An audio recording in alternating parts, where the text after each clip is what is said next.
Mərsiyələrdə daha çox avaza diqqət yetirilir. Sözlər bir o qədər diqqət mərkəzində olmur. Ona görə də tövsiyəm budur ki, daha çox sözlərə fikir verəsiz. O fikirlər, o ifadələr, o ibarələr həqiqətən də möhtəşəmdir. İndi oxuyacağım mərsiyənin müəllifi bizim dahi klassik şairimiz Seyid Əzim Şirvanidir.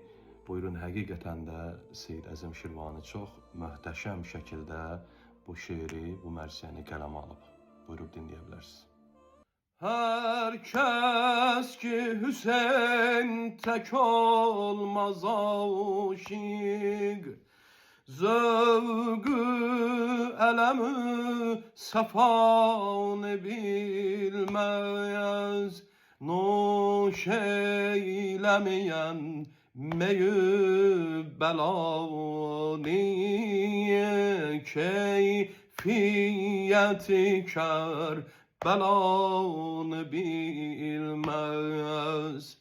Ağla bu əzavdə hər zaman bəz, mis qədrini bil zəri müxəlləs,